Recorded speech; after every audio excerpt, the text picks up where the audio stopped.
ഏകജാലക സംവിധാനത്തിലെ പിഴവ് മൂലം വിദ്യാർത്ഥിയുടെ +1 പ്രവേശനം അനിശ്ചിതത്വത്തിൽ.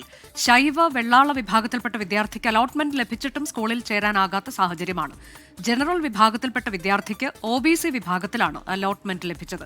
വിദ്യാഭ്യാസ മന്ത്രിക്കും വിദ്യാഭ്യാസ സെക്രട്ടറിക്കും പരാതി നൽകിയിട്ടും നടപടിയില്ല എന്നാണ് ആരോപണം. സുജിത് സുരേന്ദ്രൻ വിശദാംശങ്ങളുമായി. സുജിത്ത്, ഇതിലൊരു പിഴവ് ശരി, അമൽ സുരേന്ദ്രനാണ് വിശദാംശങ്ങളുമായുള്ളത്. അമൽ, ഇതിലൊരു പിഴവ് സംഭവിച്ചിട്ടുണ്ട്. അത് ഏകജാലക സംവിധാനത്തിലെ പിഴവാണ്. തീർച്ചയായും അധികൃതരുടെ ഇടപെടൽ അടിയന്തരമായി തന്നെ വേണ്ട സംഭവമാണ്. വിദ്യാർത്ഥിക്ക് സ്കൂളിൽ പോയി അതിന്റെ പഠനം നടത്തേണ്ടതുണ്ട് എന്നുള്ളൊരു സാഹചര്യത്തിൽ എന്താണ് അധികൃതരുടെ വിശദീകരണം, വിദ്യാഭ്യാസ വകുപ്പിന്റെ വിശദീകരണം? അനുജ, ഏതായാലും ഇന്നലെയാണ് ഈ ഒരു വിഷയവുമായി നമ്മുടെ ശ്രദ്ധയിൽ ഈ ഒരു വിവരം രക്ഷിതാക്കൾ പെടുത്തുന്നത്. അതായത് എറണാകുളത്തെ തിരുവാങ്കുളം സ്വദേശിയായിട്ടുള്ള വിദ്യാർത്ഥിക്കാണ് ഇത്തരത്തിലുള്ള ഒരു പ്രതിസന്ധി നേരിട്ടിരിക്കുന്നത്. തിരുവാങ്കുളം സ്വദേശിയായിട്ടുള്ള അനിൽകുമാറിന്റെ മകനാണ് ഈ ഒരു പ്രശ്നം നേരിട്ടിരിക്കുന്നത്. ഏതായാലും OBC വിഭാഗത്തിലാണ് പാലക്കാട് ജില്ലയിൽ ഈ ശൈവ വെള്ളാളർ എന്ന വിഭാഗം ഉൾപ്പെടുന്നത്.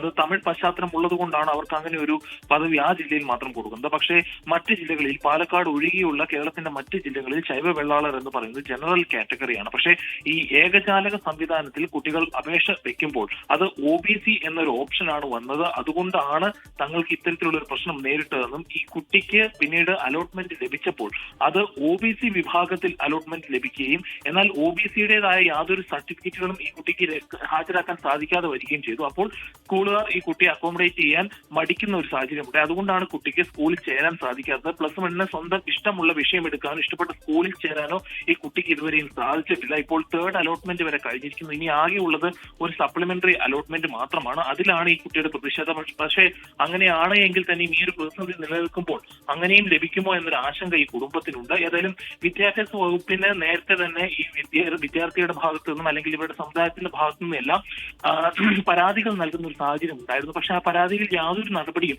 ഒരാഴ്ചയ്ക്ക് ഇപ്പുറവും ഉണ്ടായിട്ടില്ല എന്നാണ് ഇവരുടെ ആരോപണം ഉണ്ടാകുന്നത്. നമ്മൾ അവരുടെ പ്രതികരണം തേടാൻ ശ്രമിച്ചോ അമൽ?